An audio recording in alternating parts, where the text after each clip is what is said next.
I have redone this video's voiceover 5, 6, 1 billion times, and screw sophistication, I'm just gonna say how I want to. With every new zombies experience, there's new innovation being made, with changing the main formula and how the mode is being played. With the release of new iteration, I'm always addicted at the very beginning, because of just how much change it's brought, and just how different it feels from the other games. I mean, just look at my Die Machine stats compared to all the other Cold War zombie maps combined. However, after a little while, I kind of start to get bored of it. Not so that it's actually boring, but it's just that it doesn't keep me engaged throughout the entire year. And a lot of these features I appreciate, but I'm not willing to come back to these older games after a certain period of time. However, there was something different about Cold War Zombies, with its weapon rarity, Aetherium skills, obtainable salvage. This just really changed my view on the mode, and it kept me addicted throughout the entire year. And I just really couldn't tell why I liked these new additions to the mode. And so with Cold War Zombies ending support and zombies moving over to Vanguard, I just needed a break from the mode. I didn't like the direction it went in. Well, mostly because of Activision just screwing them over time and whatnot. I just needed to get my head away from there for the meanwhile. And so I went back to my gaming roots with RPGs. Now as a kid I always played things like Pokemon and the Mario & Luigi RPG series, but I haven't really tried anything more recent or new. So with the chance I had now, I just played as much franchises as I could. So I went over to Final Fantasy, Persona, Yakuza, Xenoblade, Fire Emblem, and I started to notice some similarities between these RPGs and Call of Duty Black Ops Cold War Zombies. Now I know what you're thinking. You think I'm some like clickbaiter, some stupid. No, I'm not. Thanks for asking. But anyway, this video isn't going to be comparing random similar things like and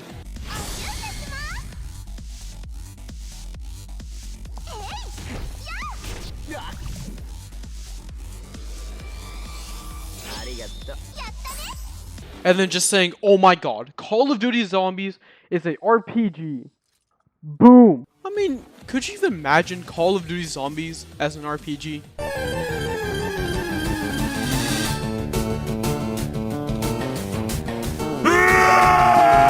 Instead of just picking random things to compare, I want to take the major gameplay elements to showcase how Call of Duty Zombies has evolved into a more RPG-like game.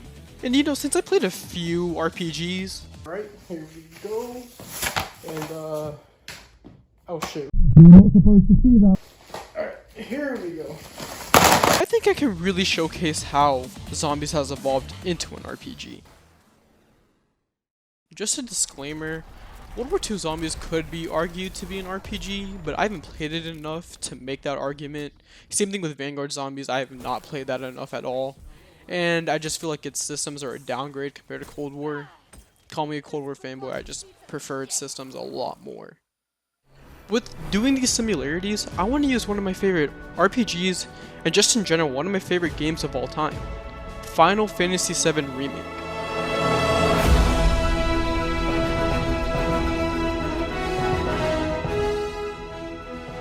The reasons why I'm going to do it this way is just to showcase how much inspiration Call of Duty Black Ops Cold War Zombies has taken on from just a general RPG. I will use other RPGs when seen fit, but otherwise, here we go. First off is weapon rarity.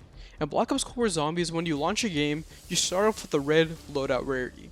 With this, your gun does the least amount of damage, and as you play the game, you have to increase the weapon's rarity to make it go to its maximum potential. From loadout to uncommon, rare, epic, and legendary. And the way to move up the ladder is by using salvage, dropped from zombies. I'll go more in depth about salvage later, but just the general idea of improving your weapon's potential is the most important thing about this segment. In 7 Remake, when you first get your weapons, they're at its lowest form. So in the game there's things called skill points, and you get these from leveling up your character or getting certain items. And from there you can choose various different upgrades you want on your weapons. And with these upgrades, there's a lot more than just adding more damage. There's also block reduction, more magic usage. There's just a lot more variety because of how the game is built. The main difference between the two just comes to how Zombies is played. As Zombies is a game that's played per matches, every game you have to keep on doing this process of upgrading your weapon to max. Whereas 7 Remake is a continuous, long RPG game, where once you get the upgrade, it's there permanently. One very nice thing about Cold War Zombies is that it's only increasing the weapon damage, and so it's an easy thing for players to understand and grasp the concept of. One of the reasons why I love weapon rarity upgrading is just that it gives me something to do in the game. In previous games, you get to like round 12, 13, have your pack-a-punch guns and your 4 perks. With this game, you're able to continuously have something to do in the background. I just love that feeling of working my way up to my max potential. Next up is Aetherium Crystals, and I love this system. Aetherium Crystals are given out whenever players finish milestone rounds, complete an outbreak objective, exfil, or complete a main quest. With these Aetherium Crystals, you're able to upgrade all parts of your loadout, from perks, ammo mods, field upgrades, to even the weapons themselves. And with these upgrades, they're permanent to your character, so no matter what, you're always going to be working your way up to your maximum potential. In 7 Remake, there's a thing called Materia, and what Materia can do is change how you fundamentally play the game, with certain colors doing different things, such as buffing your character, letting your character use certain spells, letting your character have special commands. There's a lot of variety with this, and the way you upgrade it is just having your player use it in their loadout. As you finish matches, you get XP with it. The main difference between these two is that Materia has to be equipped in your loadout to get the XP. Whereas with the Aetherium Crystals, even if you don't use a certain thing, like let's say you don't use an AR in that match, you can still upgrade the ARs after you finish the game. From there, as you upgrade both Materia and your Aetherium Crystal skills, you're able to get more usage and more effectiveness out of it, which I really enjoy because it just adds a lot more usages and creativity to what's already existing. Rather than just attempting to add something new, why not change and enhance the old? And before we move on to the next topic, you could interswitch these two ideas. Like, you could say that the weapon rarity fits more with Materia because players have to use these in the match to increase its usages. And then you could say that the Aetherium Crystals is more like the weapons, as these upgrades are permanent to whatever you're using. It's not a one-to-one thing, which I like because it's just all intertwined with one another. One philosophy may be different from another, but in general it just takes the same RPG-like idea. This next topic, I didn't even realize it until recording this video, and it's the drops from zombies. And now I'm not talking about max ammo, insta-kill, nothing like that. I'm talking about it dropping the equipment on the floor, like stim shots, decoy grenades, molotovs, ammo, armor. The reason why I like this so much is that it just makes the game feel a little bit more alive. In normal RPGs, random enemies drop certain things, and depending on the enemy, you'll get a certain item. Now, you're playing Call of Duty Zombies, and most of your enemies are going to be zombies, so you're just going to get a whole assortment of items. But I just like this idea because it just brings the idea of your character is salvaging for these items, for your own safety and survival. Like, I could just say that this zombie dropped me an armor piece, and so it's saving me time to go to the armor station. Or this zombie dropped me ammo instead of having to go buy more ammo. And finally, is Salvage.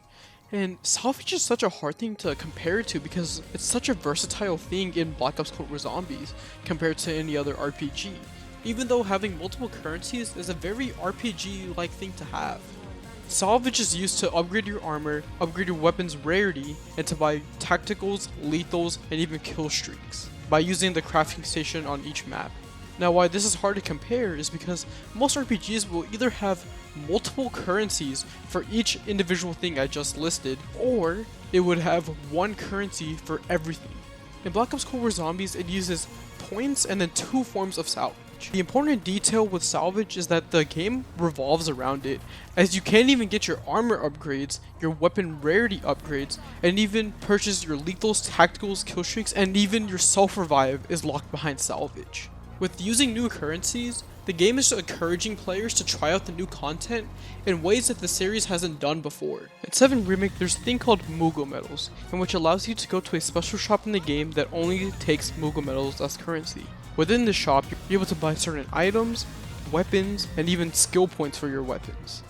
However, this is not integral to the game, as you're able to beat the game without it. Another game I want to talk about is Yakuza Kiwami. Now, Koami is not considered an RPG, but it has very much RPG-like mechanics. After certain battles, you're given points to use to upgrade your different fighting styles, to either upgrade your character or to make your character have new moves. I would consider this to be a part of your weapon rarity upgrade as you're becoming stronger, and I would consider this also being a part of armor as you're able to upgrade your character's health and whatnot. However, there isn't really much on the crafting bench side. In Pokemon, there's a thing called battle points, in which you're able to go to a certain shop and purchase different items to increase your Pokemon stats. I would say this would more relate towards the crafting bench side, as you're able to pick what items you need, and because it's endgame content, it's not integral to the entire game. With me having difficulty trying to compare these games to Cold War, it just shows you how well versatile Salvage is in this game. Treyarch did a really good job in making sure Salvage can fit amongst the old content. Rather than just using the old traditional point system for all this new stuff, having a separate currency allows players to experiment with the new content and still able to play the old traditional way. And that concludes many of the major features that Black Ops Cold War Zombies has taken inspiration from modern RPGs. I'm excited to see the future of Zombies and what it can grow into with using these RPG-like mechanics. And like I said before, Vanguard also has these, but I wasn't really too keen on the way it was done. I'm excited to see what's coming next for Zombies, but other than that, thanks for watching the video. If you made it this far, it's been so long since I did a commentary. It's been a year now. I guess I've been doing 1 to 2 each summer, so I guess that's a thing. But right now I'm not really playing Zombies at all. At least last year I was. I just right now, I don't know. I'm not feeling it. I've been mostly playing single player RPGs. That's literally the reason why I made this whole entire video. I don't know. I just need a break from Call of Duty. Like I said, with how Vanguard is right now with Activision, just I can't. No. And I mean, I'm still looking forward to the new games. I mean, not Modern Warfare. I don't care about multiplayer and whatnot. But for Zombies, I mean, there's that rumored standalone one next year. And then there's the rumored free-to-play one. And then Treyarch's called in 2024. There's a lot to look forward to in the horizon, but for now, I'm just sticking with my single-player games and enjoying as many franchises as I could. But that's pretty much it. Thank you for coming this far, and thanks for watching.